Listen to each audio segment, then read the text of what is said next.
जो माता पिता को देव नहीं मानते, माता पिता की सेवा नहीं करते, जिन माता पिता ने जन्म दिया है, पाल पोस करके बड़ा किया, संस्कार दिया, फिर बुढ़ापे में उनको नहीं संभालते, माता पिता को दुखी करते, उन्हें प्रसन्न नहीं करते, उन्हें तृप्त नहीं करते। तर्पण का अर्थ ही होता है तृप्त करना। तो मुर्दों का ही मरने के बाद ही तर्पण हो, ये बात नहीं। जिंदा है माँ बाप, तब सेवा से उन्हें तृप्त करो, अपने व्यवहार से उन्हें तृप्त करो। माँ बाप की आंख में आंसू आने चाहिए कि भगवान ने हमें बहुत अच्छी संतान दी।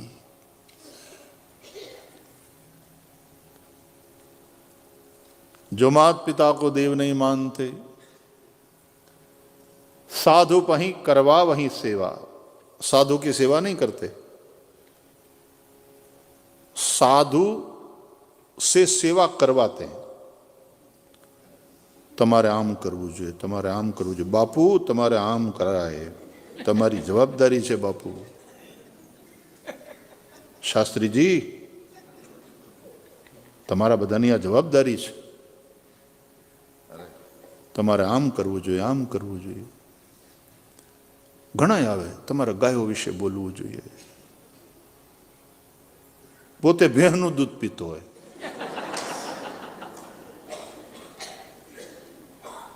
પેલા તું તો ગાયનું દૂધ પીવાનું ચાલુ કર, તે પોતે કેટલા ગાય માટે ખર્ચા ઈ કે ને।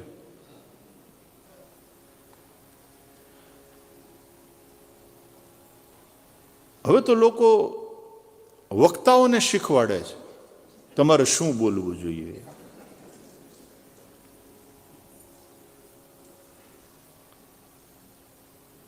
साधु पहीं करवा वही सेवा। साधु की सेवा करना चाहिए। और सेवा का अर्थ क्या है? उनको अच्छा खिलाओ पिलाओ, पाद संवाहन करो, ये मतलब नहीं, ऐसी अपेक्षा भी नहीं। सेवा का अर्थ है आज्ञा समन सुसाहिब सेवा।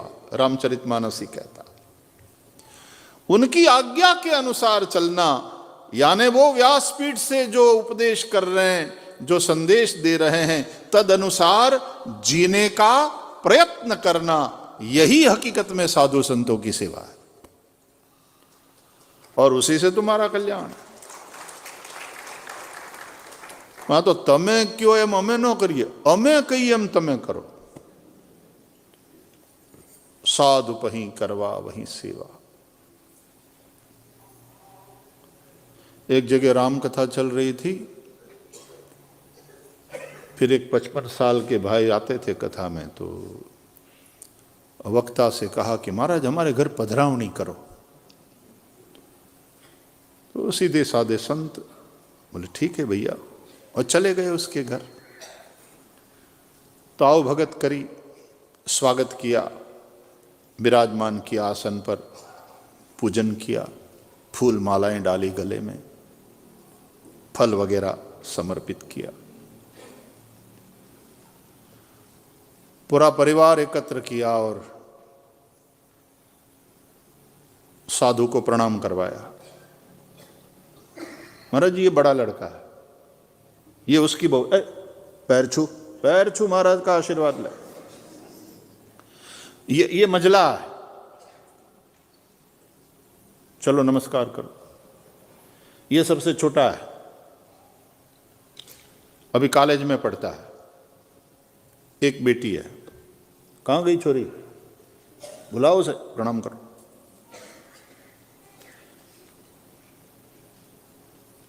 सबको बिठाया, बैठो सब, आशीर्वाद लो महाराज जी से। हाथ जोड़ करके, महाराज जी धन घड़ी धन भाग आप पधारे। अब 2 शब्द जरा हमारे परिवार को उपदेश के सुनाइए, आपका मार्गदर्शन चाहिए।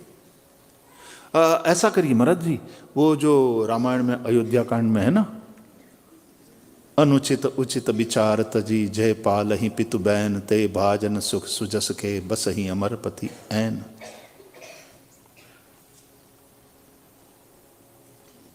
उचित अनुचित का विचार किए बगैर पिता की आज्ञा का पालन करना चाहिए, तो वो सुखी होते हैं, उनका यश बढ़ता है और अंत में उसको स्वर्ग मिलता है। हाँ बोले है ना ये दुआ, उस पर आप कुछ बोलिए। तो सीधे साधे संत आधा घंटा इसी विषय पर प्रवचन किया कि पिता की आज्ञा का पालन करना चाहिए, पिता की इच्छा पिता की रुचि को समझ करके संतान को चाहिए कि तद अनुसार करें। जे पाल ही पितुबेन। आधा घंटा प्रवचन सुन करके और फिर उस महोदय ने अपने बच्चों के ओर देख करके सुना, क्या कहा महाराज जी ने? पालन करो इस तरह से, जो सत्संग सुनते हैं वो बात जीवन में उतरनी चाहिए।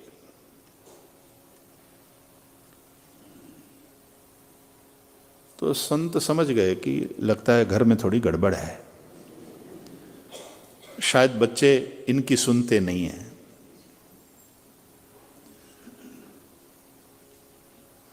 तो फिर संत तो गए, तो वो उसको छोड़ने गए उसके उतारे पर जाकर संत ने पूछा कि बच्चे आज्ञा में नहीं है क्या, क्या बात है? इसी विषय पर प्रवचन कराया। बाद में साथ में एक भाई आया था, उसने कहा महाराज इनको इस उम्र में दूसरी शादी करनी है और बच्चे विरोध कर रहे हैं, इसलिए आपसे प्रवचन करवाया कि बाप की आज्ञा उचित हो अनुचित हो, कोई विचार किए बगैर उसका पालन करना चाहिए।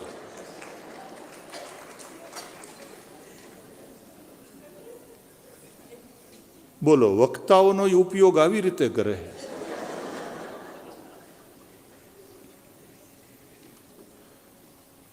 કે આ ઉંમરે અને પ્રેમમાં પડ્યા છે। हम तो अभी का जो समय है तदनुसार तो ठीक है, लेकिन साधु संतों का उपयोग करना, साधु पही करवा वही सेवा।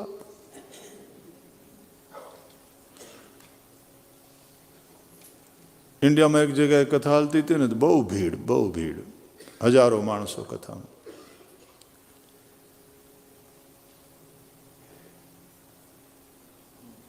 પછી कथाना आयोजक माथी उद्घोषक महोदय जो थे, उन्होंने आकर के एक चिट्ठी भेजी कि महाराज जी एक बहुत ही महत्वपूर्ण अनाउंसमेंट करना ज़रूरी है। तो कथा में व्यवधान हो रहा है, लेकिन हमें क्षमा करें, ये अनाउंसमेंट करना ज़रूरी है। तो वक्ता ने व्यासपीठ से कहा कि ठीक है वो कर लो, धन्यवाद। अनाउंसमेंट उद्घोषक महोदय ने माइक हाथ में लिया। सभी को जय श्री कृष्णा। भाई किसी का बच्चा खो गया है, वो रो रहा है, ऑफिस में है, उसके माता पिता जहां पर भी हो कृपया अपने बच्चे को ले जाए। तब तक किसी ने रोते हुए बच्चे को देखा तो पहचान लिया, अरे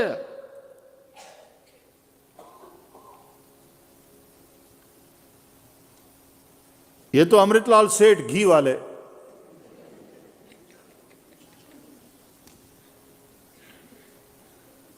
उन्हीं का बच्चा। अच्छा, तो उद्घोषक महोदय, अमृतलाल सेठ घी वाले, शुद्ध घी के व्यापारी, जिनकी दुकान रेलवे स्टेशन के सामने है, वो अमृतलाल सेठ जहां पर भी हो आकर के अपने बच्चे को ले जाएं। उनका बच्चा रो रहा है ऑफिस में, कृपया ले जाए। महाराज जी क्षमा। अनाउंसमेंट समाप्त। कथा चली। आधे घंटे में फिर से आई चिट्ठी, महाराज जी हम बहुत शर्मिंदा हैं लेकिन अनाउंसमेंट करना जरूरी है।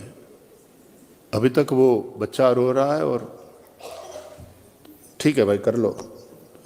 अमृतलाल सेठ घी वाले, जहां कहीं हो कृपया आकर के अपना बच्चा ले जाए, ऑफिस में वो रो रहा है। घी वाले अमृतलाल सेठ रेलवे स्टेशन के सामने जिनकी शुद्ध घी की दुकान है, बड़ी प्रसिद्ध है, जिनका घी बड़ा प्रसिद्ध है, आकर के अपना बच्चा ले जाए। अब अमृतलाल सेठ बैठा हुआ सुन रहा है लेकिन उठकर जा नहीं रहा। तब किसी की दृष्टि पड़ गई कार्यक्रम, अरे सेठ जी आप यहां बैठ रहे हैं, बार बार हर आधे घंटे में अनाउंसमेंट हो रहा है, आपका बच्चा रो रहा है, आप उठ करके जाइए ना, अपने बच्चे को ले आइए। अमृतलाल सेठ बोले रोने दो थोड़ा, और क्या है, क्या फर्क पड़ता है, एक टॉफी ज्यादा दिला दूंगा। अरे लेकिन उसको रुलाने में क्या, बोले रुलाने में फायदा नहीं, वो तो एक टॉफी में ज्यादा दे करके उसको खुश कर दूंगा, लेकिन हजारों लोगों में अपने घी की जो एडवर्टीजमेंट हो रही है एकदम मुफ्त में, ये फायदा कम है क्या। व्यापारी साधु पही करवा वही सेवा।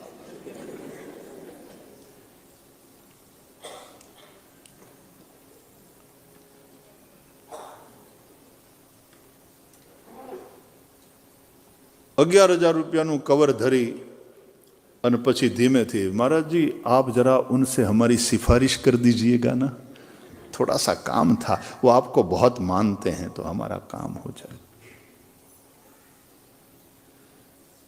ये 11,000 कवर न होय, एनु इन्वेस्टमेंट होय,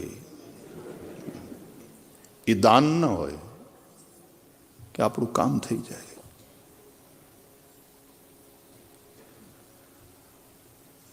मां नहीं मां तो पिता नहीं देवा, साधु पही करवा वही सेवा।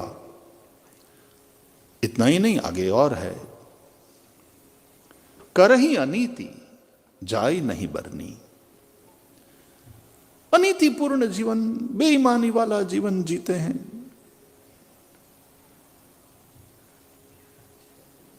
छल बल कल से पैसा कमाते हैं और सीध ही विप्र धेनु सुर धरनी। यही वाली बात जो यहां लिखी है 10वें स्कंद में। ब्राह्मणों को दुखी करते हैं, गायों को दुखी करते हैं। गाय से चाहिए सब, गाय की सेवा नहीं करना, दूध चाहिए, गाय की सेवा नहीं। गाय दूध छोड़ दे इसलिए इंजेक्शन दे देते हैं। सीधही विप्र धेनु सुर, देवताओं को दुखी करते हैं। या तो देव चरित्र वाले जो मनुष्य है, सीधे साधे सात्विक लोग, उनको दुख देते हैं। और धरणी, धरती को दुख देते हैं, प्रकृति पर्यावरण का शोषण करते हैं।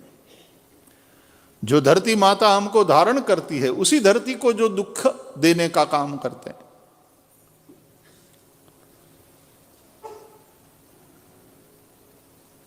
धरती पाप का भार सह नहीं पाती। कौन भूमि से भारी? बोले पाप भूमि से भारी। कल की कथा में भी हमने देखा कि जब पाप का भार बहुत बढ़ गया, पाप का भार सह न पाई, तो पृथ्वी गाय का रूप बना करके रोती हुई देवताओं के पास गई। धर्म और धरती दोनों धारण करने वाले हैं, इसलिए धर्म धरती दोनों की रक्षा होना चाहिए। उसी में मानव समुदाय का कल्याण है। जिस तरह से गाय का दोहन तो कर लेना है, दोहन भी नहीं, शोषण, लेकिन सेवा नहीं करना है। उसी तरह धरती का दोहन तेल निकाल लो, तेल वाली इकोनॉमी, इस पर कब्जा कर लो, इस पर कब्जा कर लो, यहां तेल बहुत है, यहां सोना बहुत है, यहां रेयर मेटल है, यहां चांदी है, कोयला निकाल लो, धरती से सब निकालो।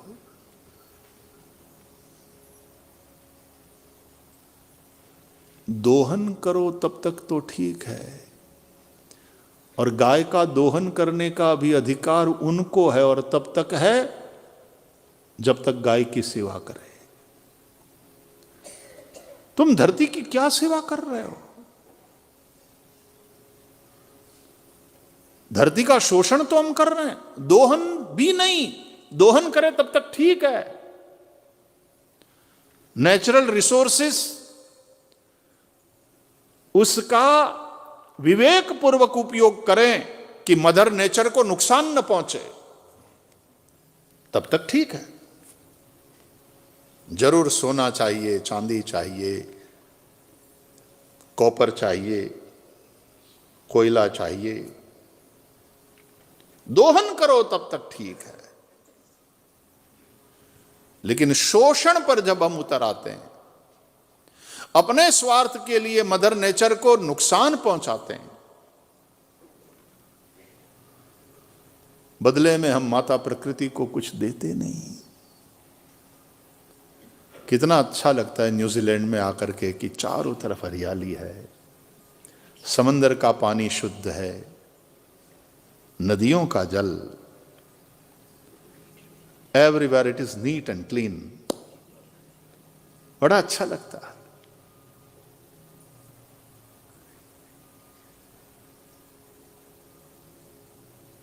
अब चलते फिरते पान की पिचकारी मारते हुए जाएंगे।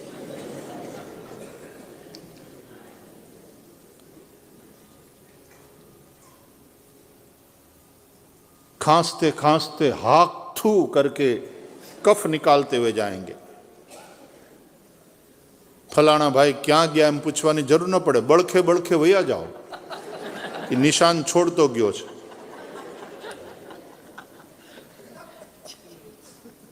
अब ऐसे कैसे थूकने की? ये विदेश वाले भी कभी कभी एक ऐसी थप्पड़ मार करके जाते हैं हम हिंदुस्तानियों के गाल पे कि यार तुम लोग मदर अर्थ कहते हो, पृथ्वी माता को प्रणाम करते हो सुबह उठ करके, तो इधर उधर थूकते क्यों हो? और बात तो सही है।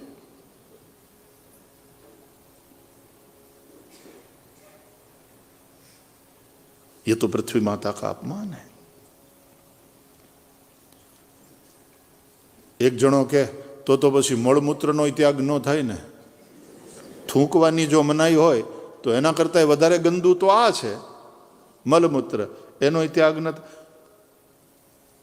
માના ખોળામાં બાળક મળમૂત્રનો ત્યાગ કરે એને માં અપરાધ નથી સમજતી। એ બાળકને સાફ કરે છે ને પોતાની જાતને સાફ કરી લે છે, પણ એનો એ છોકરો મોટો થયા પછી માં ઉપર થૂકે તો वो अपमान है, वो अपराध है।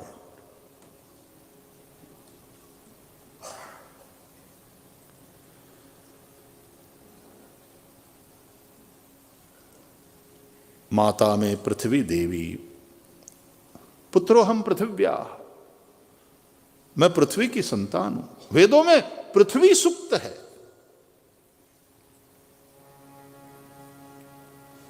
पृथ्वी सुक्त